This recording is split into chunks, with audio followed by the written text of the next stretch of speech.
দক্ষিণ ক্যারিবীয় সাগরের গভীর নীল পানিতে হঠাৎই ছুটে চলা একটি স্পিডবোট। আকাশের ওপরে ঘুরছে ড্রোন। সমুদ্র জুড়ে টহল দিচ্ছে মার্কিন যুদ্ধজাহাজ। মুহূর্তের মধ্যেই প্রচণ্ড বিস্ফোরণ। আগুনে ভস্মীভূত হয়ে যায় পুরো নৌযান। মাত্র কয়েক সেকেন্ডেই সমুদ্রে ভেসে ওঠে 11 জনের লাশ। এই দৃশ্যই এখন আলোচনার কেন্দ্রে। প্রেসিডেন্ট ডোনাল্ড ট্রাম্প দাবি করেছেন নৌকাটি মাদক বহন করছিল এবং নিহতরা ভেনেজুয়েলার কুখ্যাত গ্যাংয়ের সদস্য। তবে এই ঘটনা ঘিরে উঠেছে নানান প্রশ্ন। সন্দেহের ভিত্তিতে এমন নির্মম হামলা কতটা বৈধ?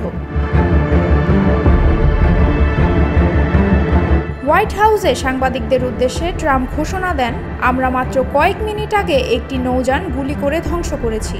নৌযানটিতে অনেক মাদক ছিল, আর এই অভিযানই শুধু শুরু। প্রেসিডেন্ট আরও বলেন, যুক্তরাষ্ট্রে দীর্ঘদিন ধরে বিপুল পরিমাণ মাদক পাচার হচ্ছে ভেনেজুয়েলা থেকে, তাই অভিযান চলবে অব্যাহতভাবে। এই অভিযানের ফুটেজও প্রকাশ করেছেন ট্রাম্প নিজেই। সামাজিক যোগাযোগ মাধ্যম ট্রুথ সোশ্যালে দেওয়া ভিডিওতে দেখা যায় সমুদ্রের ওপর দিয়ে দ্রুতগামী একটি স্পিডবোট হঠাৎ বিস্ফোরিত হয়ে আগুনে পুড়ছে। ভিডিওটি ঘিরে সামাজিক মাধ্যমে তীব্র আলোচনা তৈরি হয়েছে। ট্রাম্পের দাবি, নিহতরা ভেনেজুয়েলার ট্রেন দে আরাগুয়া নামের অপরাধী চক্রের সদস্য। সংগঠনটিকে গত ফেব্রুয়ারিতে যুক্তরাষ্ট্র আনুষ্ঠানিকভাবে সন্ত্রাসী সংগঠন ঘোষণা করেছে।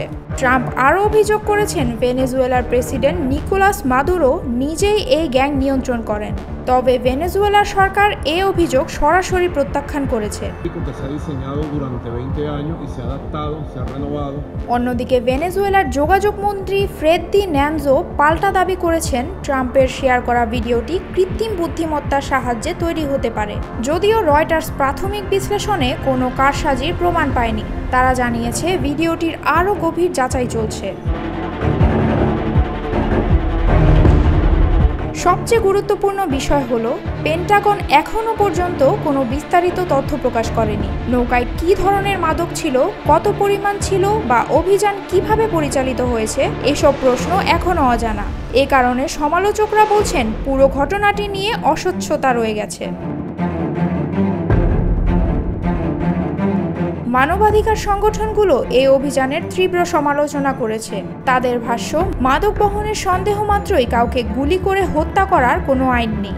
ওয়াশিংটন অফিস অন লাতিন আমেরিকার ডিফেন্স ওভারসাইটের পরিচালক অ্যাডাম আইজ্যাকসন এক্সে লিখেছেন, মাদক বহনের সন্দেহ মানেই মৃত্যুদণ্ড নয়।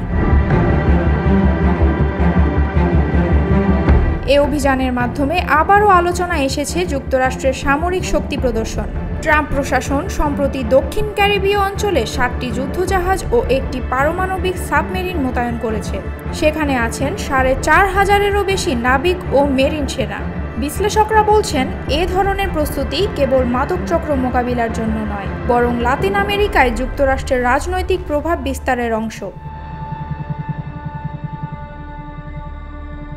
সমালোচকরা আরও প্রশ্ন তুলেছেন, যদি সত্যিই নৌকাটিতে মাদক থাকত, তবে কেন সেটিকে আটক করে ক্রুদের গ্রেফতার করা হলো না? কেন আন্তর্জাতিক আদালতের সামনে প্রমাণ হাজির করা হলো না, বরং একেবারে ধ্বংস করে দেওয়া হলো পুরো নৌযান ও এর আরোহীদের? এই প্রশ্নগুলোই এখন আলোচনার কেন্দ্রে। ভেনেজুয়েলার অভ্যন্তরে এই হামলা নিয়ে ক্ষোভ ছড়িয়ে পড়েছে। সরকারের পক্ষ থেকে বলা হচ্ছে, যুক্তরাষ্ট্র এভাবে সার্বভৌম দেশের ওপর হামলা চালিয়ে আন্তর্জাতিক আইন ভঙ্গ করেছে। মাদুরো প্রশাসনের দাবি, ট্রাম্প রাজনৈতিক উদ্দেশ্যে ভুয়া তথ্য ব্যবহার করছেন। বিশ্লেষকরা মনে করছেন, এই ঘটনার প্রভাব শুধু ভেনেজুয়েলা আমেরিকা সম্পর্কেই নয়, বরং পুরো ক্যারিবীয় অঞ্চলের নিরাপত্তা পরিস্থিতিতেও পড়বে। লাতিন আমেরিকার অন্য দেশগুলো এখন যুক্তরাষ্ট্রের এই পদক্ষেপকে কিভাবে দেখবে, সেটিই বড় প্রশ্ন।